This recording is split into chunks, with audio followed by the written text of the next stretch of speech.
Hi, I'm Lucia Chappelle, and I'm the associate producer of This Way Out, the International Lesbian and Gay Radio Magazine, and I'd just like to tell you a little bit about our program and what we do. We've been on the air for 25 years now.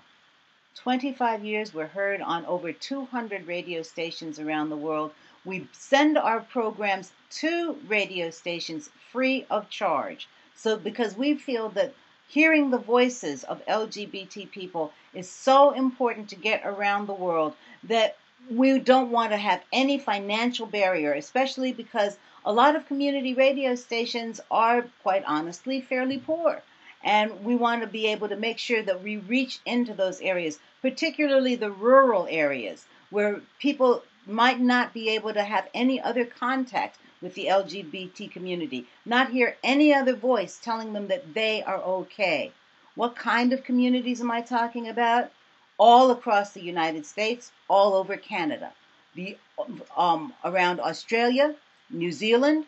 We're heard on the World Radio Network in Europe, which takes us through parts of Europe, the Middle East, Africa, all over the world. I'm not kidding. This is a global LGBT outreach, and that's why we're asking for your support.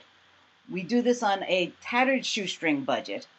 We put out radio, fortunately, is extraordinarily cheap, not like television, and it gets to places that even the internet can't go today. That's why we need your support. That's why we stretch every one of your dollars until that eagle will grin. We promise you. Why don't I give you an opportunity to hear some of the voices that have been on the show in the last few weeks?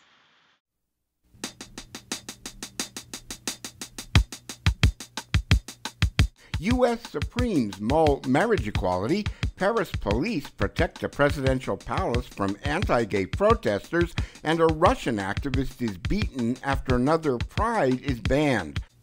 Desperate for an education, Sofia contracted a fictitious marriage with Vladimir Kovalevsky, moved to Germany, and became the very first woman in Europe to earn a doctorate in mathematics. After she saw my first one, which was called Hysterical Blindness and Other Southern Tragedies That Have Plagued My Life Thus Far, she said to me, "If I live to be 105, Leslie, I'll never understand this deep-seated need that you have to air our dirty laundry.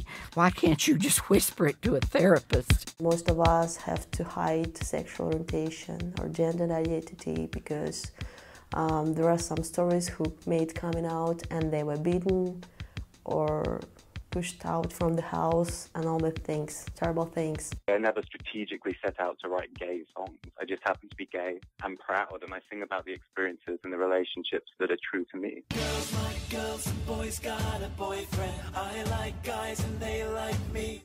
We are not declaring nuclear war on a foreign state.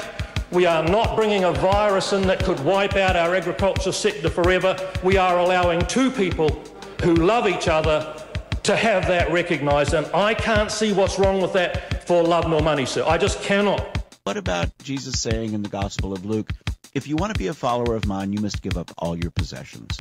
You tell me how you deal with that, and then I'll tell you how I deal with Leviticus.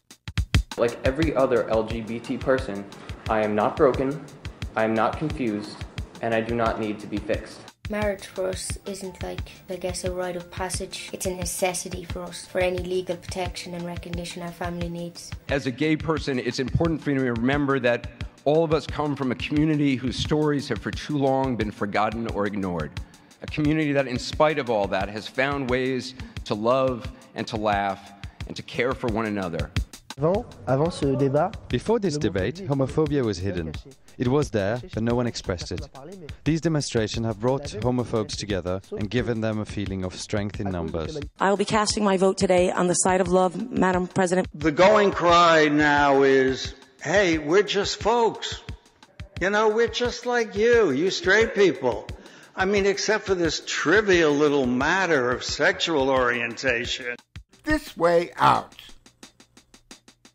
That should tell you something about why this program, why this service is so important to the international LGBT community, to the international human rights community, to anybody who needs to know more about us.